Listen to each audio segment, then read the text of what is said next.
Hello hello. Bon, vous le savez sûrement, la grande nouvelle mise à jour Samsung vers One UI 4.0, elle vient tout juste de débuter il y a quelques jours. Elle débarque dans un premier temps sur les flagships S21, puis se généralisera par la suite sur l'ensemble du parc Samsung. Cette nouvelle grande mise à jour, elle arrive avec de nombreuses nouveautés très intéressantes. On va faire un tour ensemble, on va checker les principales fonctionnalités qui pourraient grandement être un plus pour l'expérience utilisateur au quotidien. Bien évidemment, si vous n'êtes pas possesseur d'un smartphone Samsung, je vous encourage tout de même à visionner cette vidéo. Ça pourrait, pourquoi pas, vous donner l'envie de basculer vers un smartphone de cette marque. Allez, on est parti, let's go! La première grande nouveauté sur One UI 4, c'est bien évidemment l'intégration de Material You. C'est la big nouveauté d'Android 12. Afin d'accentuer cette sensation d'avoir un smartphone qui va s'adapter visuellement à vous, Material You va tout simplement ici adapter les couleurs dominantes de votre fond d'écran au reste de votre système via une palette de couleurs. En l'occurrence ici, par exemple, j'ai pris un petit fond d'écran à dominance bleue et vous voyez que sur mon écran d'accueil, que la plupart des icônes, ainsi que sur les icônes du centre de contrôle, vous avez ici aussi, par exemple sur la calculette, vous avez une dominance aussi de bleu. Si vous voulez davantage personnaliser tout cela, ça se passe ensuite dans les paramètres, vous allez ensuite dans fond d'écran et style, et vous avez juste en bas ici, palette de couleurs. C'est ici que tout se passe. Vous allez pouvoir changer la palette des couleurs. À chaque fois, vous avez 3 couleurs prédominantes. Vous avez ici vous avez ici des exemples de présentation. Donc voilà, ça va tout simplement vous permettre d'harmoniser votre système, avoir une prédominance d'une couleur en fonction de votre fond d'écran. Après, globalement, je trouve que c'est super sympa. Après, il est juste dommage que Samsung n'ait pas ici poussé l'expérience un tout petit peu plus loin, comme on a pu le voir notamment sur les Google Pixel, avec des icônes, des widgets, avec davantage d'icônes, davantage de widgets qui sont adaptés à votre fond d'écran. Et il est aussi dommage qu'on ne puisse pas changer les couleurs dans la palette. On va rester sur l'écran d'accueil avec les widgets juste ici. Ces derniers sont ici présentés de manière beaucoup plus propre, beaucoup plus simple. Vous pourrez beaucoup plus facilement faire défiler une liste complète de tous les widgets. Donc super pratique. Vous avez quelques widgets visuellement qui ont évolué. Par exemple, le widget du Drive, comme celui-ci. Vous avez également le widget Maps, le widget YouTube Music et j'en passe. Assez sympa visuellement. Côté nouveauté, on enchaîne avec l'écran de verrouillage qui se voit aussi gratifié de quelques nouvelles améliorations pratiques. En tapotant sur votre écran, vous aurez un accès rapide à certains widgets sans déverrouiller votre smartphone. Lecteur de musique, un calendrier avec vos événements, vos rendez-vous, météo, temps d'écran. Vous avez même un enregistreur vocal qui vous permettra d'enregistrer des petits mémos vocaux. Si vous voulez ensuite paramétrer tout ça, ça se passe ici.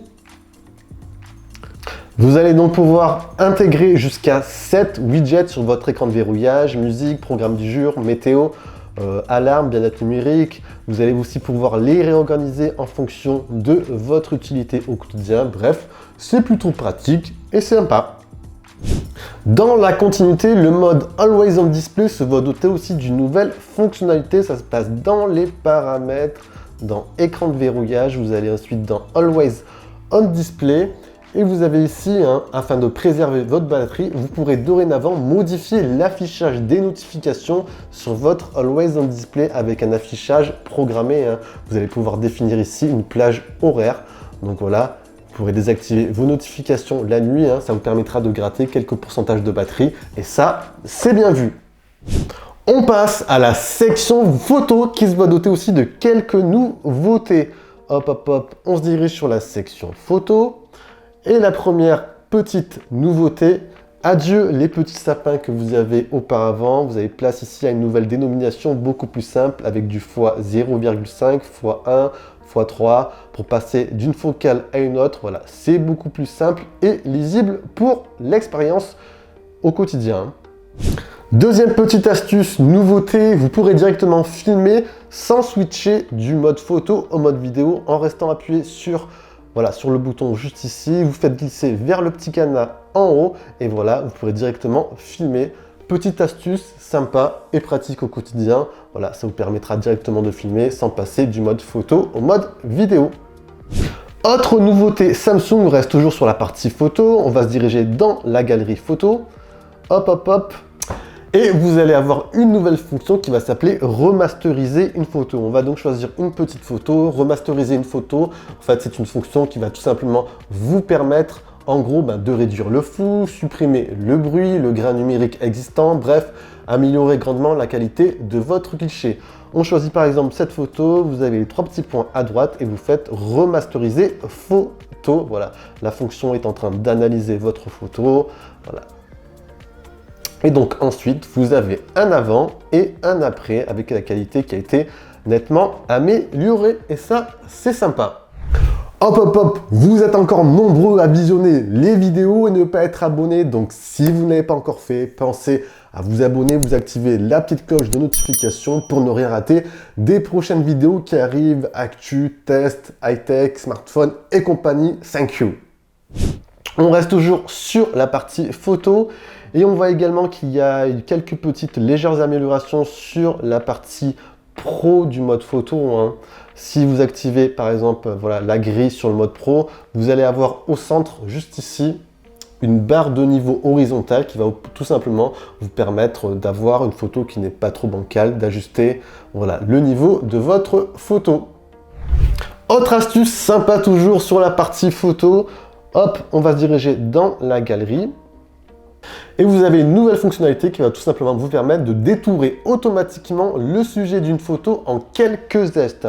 Au préalable, il faudra remasteriser une photo comme on a vu juste avant. Une fois cette étape effectuée, vous allez aller en bas à gauche sur le petit crayon pour éditer votre photo. Vous avez ici le petit cercle en pointillé et vous avez ensuite qu'à dessiner le contour de votre sujet que vous voulez détourer. Hop, et le tour est joué. On fait OK. Ça va tout simplement vous permettre par exemple de faire quelques montages photos, c'est toujours sympa et pratique.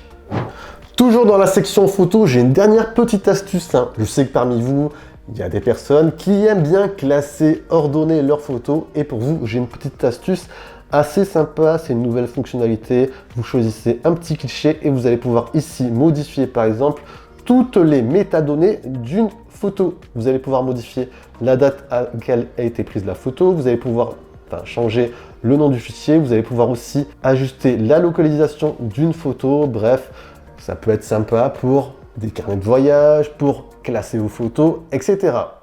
Dans la section amélioration notable, je vous montre ça, vous avez aussi dans les paramètres et ensuite dans dans batterie et maintenance appareil, vous avez cette section qui a été visuellement réaménagée, hein. En un petit coup d'œil, avec le petit smiley, vous avez l'indication de l'état général de votre smartphone sur la batterie et sur la sécurité. Ici, on a un état général bon, vous faites optimiser maintenant et le tour est joué. Il va analyser et optimiser au mieux votre smartphone. Vous faites terminer et le tour est joué, c'est super. Si vous voulez ensuite entrer davantage dans les détails pour d'éventuels problèmes précis, ça se passe ici en bas dans Diagnostic. Et c'est ici que vous pourrez effectuer des tests plus approfondis sur quasiment tout, hein. L'état de la batterie, le NFC, carte SIM, logiciel, réseau mobile, capteur et j'en passe, hein.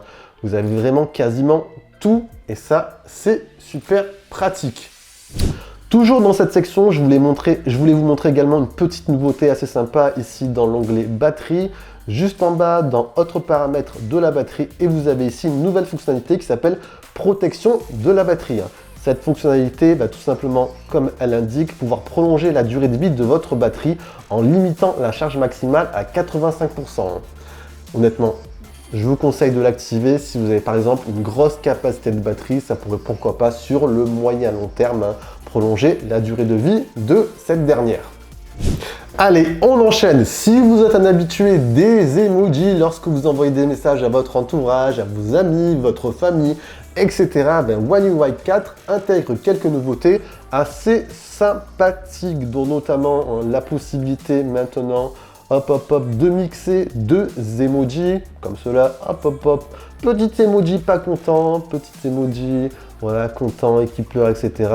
Vous avez également quelques nouveautés assez sympas. Je sais parmi vous qu'il y en a pas mal qui les utilisent, donc c'est toujours un petit plus pour enrichir vos conversations, etc.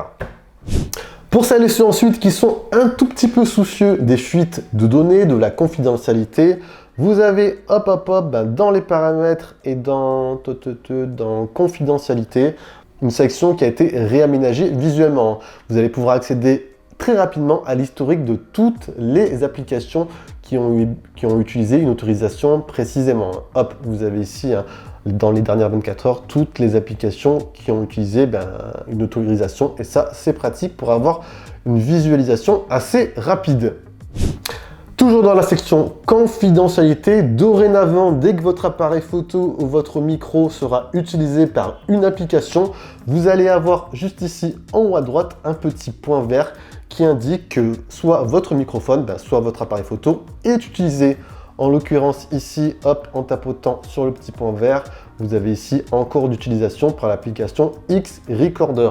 Ça vous permettra voilà, d'avoir moins de suspicion sur votre appareil photo ou sur votre microphone enclenché. Et voilà les amis, bon, comme vous l'avez vu dans cette vidéo, je me suis essentiellement basé sur les principales améliorations, sur les principales nouveautés de cette grande mise à jour One UI 4.0. Il existe encore quelques petites astuces par-ci, par-là, qu'on détaillera pourquoi pas dans une prochaine vidéo. Après, si vous, de votre côté, vous avez également des astuces à partager, n'hésitez pas à vous envoyer tout ça en bas dans l'espace commentaire. C'est toujours un plus à partager. Vous avez apprécié, vous envoyez le gros pouce bleu, vous partagez la vidéo, très important pour le référencement. Vous connaissez bien évidemment la chanson. Et sur ce, je vous dis, prenez soin de vous. Ça, c'est le plus important. Allez, allez, ciao, ciao, à la prochaine.